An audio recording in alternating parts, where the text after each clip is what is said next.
Bonjour aux élèves du bac 1 ou bien du terminal pour nos amis de France qui sont de plus en plus nombreux à suivre cette chaîne. Donc j'espère que vous avez terminé maintenant les cours sur la partie travail, énergie cinétique, énergie mécanique, énergie potentielle. Donc vous avez déjà des séries classiques sur la chaîne. Maintenant je vous propose une série de révisions où j'ai essayé de sélectionner des exercices que je qualifierais d'un peu difficiles. Donc je vais vous donner dans cette vidéo l'énoncé. Voilà pour l'exercice 1. Donc l'exercice 1 c'est en fait un corps, voilà un chariot qui va se déplacer sur cette trajectoire. Donc vous voyez la trajectoire comment elle est. Ensuite on vous donne un certain nombre d'indications, la masse, le rayon, des longueurs et on vous pose des questions. Quelles sont les forces qui s'exercent sur le chariot au point M? Exprimez le travail du poids en fonction de M, alpha, bêta, R et G. Donc là, vous voyez, on veut étudier la variation, le travail entre le point A et le point M. Donc faites attention ici, c'est entre A et M. D'accord? Ensuite, représentez les forces sur le document 6 juin, d'accord, qui s'exerce bien sûr sur le chariot lors de son déplacement de B vers C. Calculez les travaux de toutes ces forces-là. Quel est le type de chaque travail? Ensuite, exprimez en fonction de la masse, l'angle, le rayon R' et G' le travail du poids lors de son déplacement de C vers N. Sachant que le travail de C vers N du poids est 110,2 kJ, déterminez la valeur de θ. Ensuite, quelles sont les formes d'énergie que possède le système chariot plus piste lors de son déplacement dans chaque cas suivant? Et bien sûr, on vous dit, lors d'un déplacement BC, le chariot s'est mis à une force de frottement de 100 newtons. D'accord? Sur BC, il est soumis à un frottement, mais pas de frottement entre AB et CD. Donc voilà, je vous laisse le soin de lire tranquillement l'énoncé, de le bien travailler, de le préparer, et vous aurez la solution très bientôt. Pour l'exercice 2. L'exercice 2, là aussi, on lance un projectile. Pour lancer un projectile, on le fait déplacer sur une piste. Donc on va le lancer ici, hop, mais avant cela, on va le déplacer sur une piste A, B, D, E. Situé dans un plan vertical, d'accord, on lâche du point A avec une vitesse initiale V de A, donc faites attention, la vitesse initiale n'est pas nulle, de même direction bien sûr, et du même sens que AB. Ce solide est soumis le long de AB, c'est-à-dire sur le plan incliné, à un frottement représenté par une force collinéaire de sens opposé, et son module c'est 20% le poids.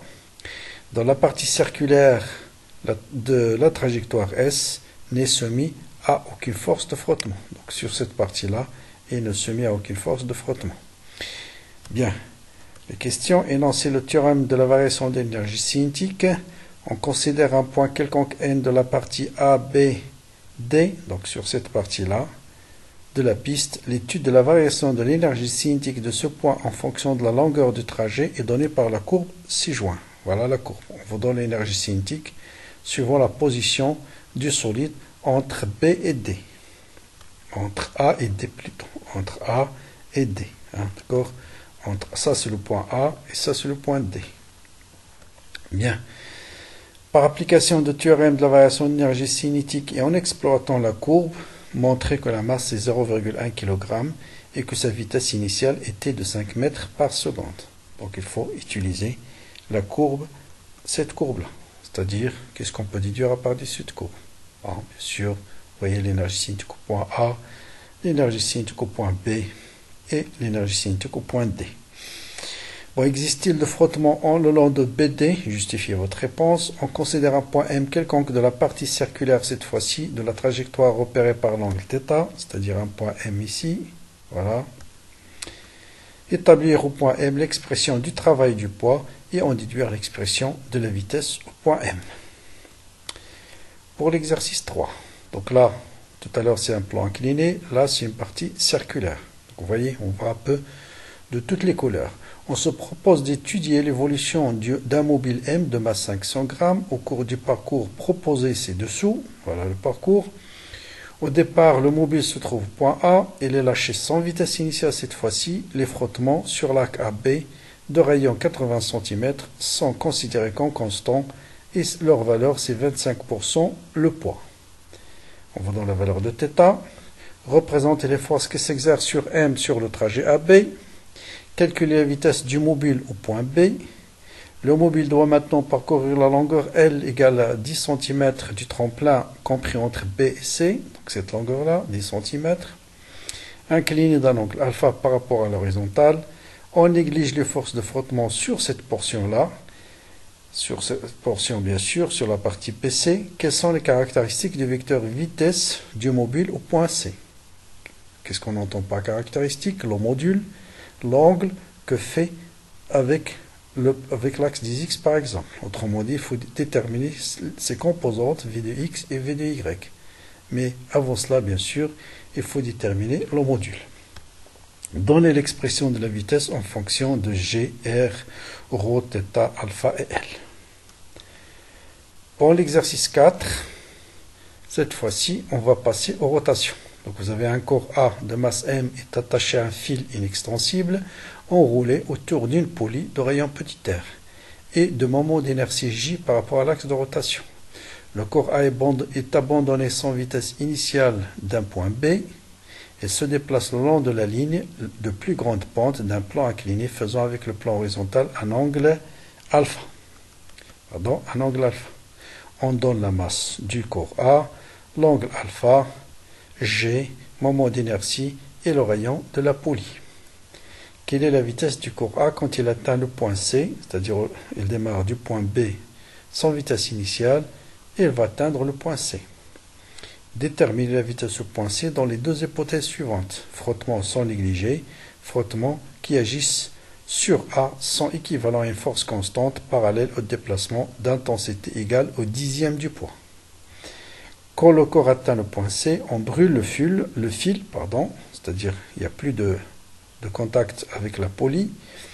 Déterminer de chacune des hypothèses, toujours les mêmes, la vitesse de A quand il atteint le point D, sachant que la distance CD qu'il va parcourir, c'est 1 mètre.